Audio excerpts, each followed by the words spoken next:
Bonjour à tous et bienvenue dans cette édition consacrée à l'actualité régionale. Dans les titres de ce mercredi 17 octobre, le prix des huîtres va-t-il être exorbitant pour les fêtes de fin d'année? C'est possible car les professionnels viennent tout juste de comprendre les raisons de la mortalité qui touche le coquillage depuis 2008. Il y a encore du travail pour rendre les commerces accessibles à tous les publics et surtout aux handicapés. L'Association des paralysés de France a distribué les bons et mauvais points dans les rues de Vannes et Lorient. Et puis nous rencontrerons Rosane Rioux. Cette costarmoricaine fait partie des 30 scientifiques honorés par une bourse de la Fondation L'Oréal et l'UNESCO. Elle effectue des recherches sur le cancer du foie. Mais nous ouvrons ce journal avec le retour à Brest ce mercredi du canot de l'Empereur, 75 ans après être parti de la cité du Ponant pour échapper au bombardement. Le convoi exceptionnel est arrivé dans la matinée. Il était parti du musée de la Marine à Paris dimanche et Frédéric Lorenzon a suivi cela pour nous. Après 2 jours de route, un convoi exceptionnel à plus d'un titre est arrivé sur le plateau des Capucins à Brest ce mercredi. À l'intérieur de cette grande boîte bâchée de noir, le canot de l'Empereur. L'embarcation mesure plus de 18 mètres de long et 4 mètres de large. Elle revient à Brest après avoir passé 70 ans au musée national de la Marine à Paris. Le canot de l'Empereur qui a 2 siècles, qui a une histoire incroyable et extraordinaire, est le dernier canot d'apparat en France. Aujourd'hui, il revient à Brest et le retour, c'est un grand jour pour les Brestois et je suis particulièrement heureux d'être là aujourd'hui. Il est arrivé à Brest en 1814, à la chute du Premier Empire. Donc c'est une chance que le musée de la Marine, créé à cette époque, a récupéré ce canot. Mais c'est un grand bonheur de le revoir ici, 75 ans après.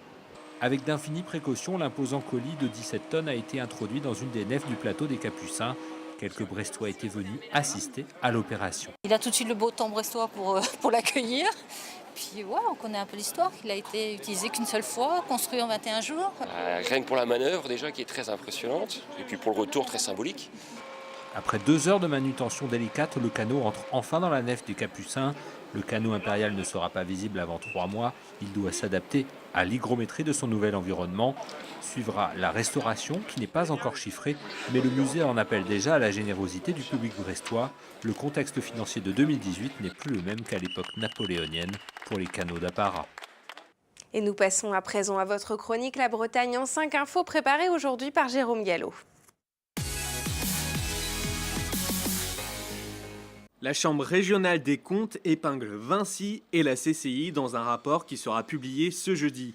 Les actionnaires de la société de gestion de l'aéroport de Rennes tireraient de substantiels bénéfices via d'étranges montages financiers, au détriment de la région propriétaire. En 2017, les 2 actionnaires se sont notamment partagés 800 000 € de dividendes, soit un taux de rendement annuel moyen de 90%. Concernant l'aéroport de Quimper, les magistrats s'interrogent sur sa viabilité à long terme.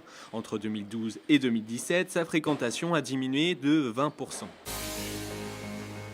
Député marcheur du Morbihan, Paul Molac a rejoint ce mercredi un nouveau groupe parlementaire. Ce groupe, Liberté et Territoire, est formé de 15 autres élus, ex-PS, ex-marcheurs et ex-UDI. Dans un communiqué, Paul Molac affirme que ce nouveau groupe lui permettra de s'exprimer avec plus de moyens et de liberté de parole. Qui n'a jamais rêvé de se prendre pour James Bond? Cette maison flottante, inspirée de la capsule du célèbre agent, a été assemblée à Trébordin, dans les Côtes-d'Armor. Pour devenir James Bond, il faudra débourser 420 000 €. Destinées aux hôteliers, ces maisons seront à partir de l'année prochaine construites à Lannion, où Antenea vient de trouver un terrain. Une reconnaissance mondiale pour la baie de Goulvin-Kerema. La richesse écologique du site de Tréflez, dans le Finistère, sera bientôt distinguée par le label Ramsar. Traduction, la baie va devenir une zone humide d'importance internationale. En Bretagne, on en recense actuellement seulement 2, le golfe du Morbihan et la baie du Mont-Saint-Michel. Rangez vos parapluies, les gros nuages s'installent à Pontivy. Installés au printemps dernier, les 250 pépins colorés de la place du Martret ont été retirés ce mercredi. Le week-end dernier, quelques passants ont même dérobé quelques parapluies, sûrement en prévision du mauvais temps. Tous les commerces devaient être accessibles aux handicapés en 2015, selon une loi de 2005. Un délai de 3 ans supplémentaire a été accordé. En 2018, l'heure est donc aux amendes. L'Association des paralysés de France a voulu vérifier la mise en application de la loi à Vannes mercredi dernier, puis à Lorient ce mercredi. Le reportage de Fanny Coconnier. Des marches à franchir, des sonnettes masquées par du mobilier, des entrées obstruées. Pour entrer dans les commerces, les obstacles s'accumulent encore pour les personnes handicapées. C'est un peu compliqué, ça dépend des commerces, mais des commerces qui ils ont un accès mais ils le bloquent.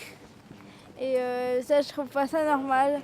Parce que si on veut rentrer, on est obligé de nous demander et ça, c'est pas possible. On a l'impression de ne pas être compris.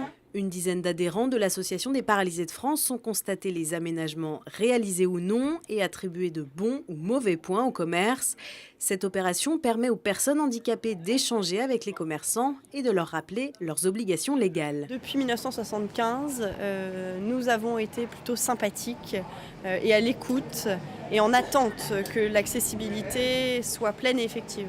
Aujourd'hui, nous sommes en octobre 2018, donc nous sommes au-delà de toutes les obligations d'accessibilité. Et donc cela signifie que depuis le 27 septembre 2018, tout établissement recevant du public de 5e catégorie doit être accessible.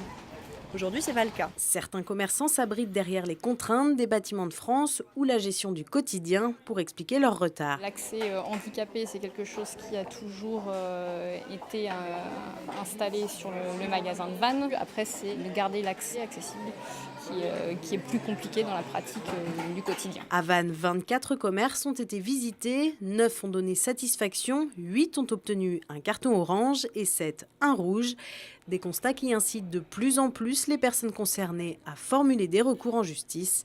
Les commerçants risquent jusqu'à 200 000 € d'amende et la fermeture du magasin. Le prix des huîtres va-t-il flamber? En tout cas, la ressource s'appauvrit depuis 2008. La filière ostréicole française est touchée par une mortalité des naissins. La semaine dernière, les conclusions d'une étude scientifique ont permis de comprendre les raisons de cette mortalité. Le coquillage est touché par un virus, puis par des bactéries pathogènes qui tuent le coquillage.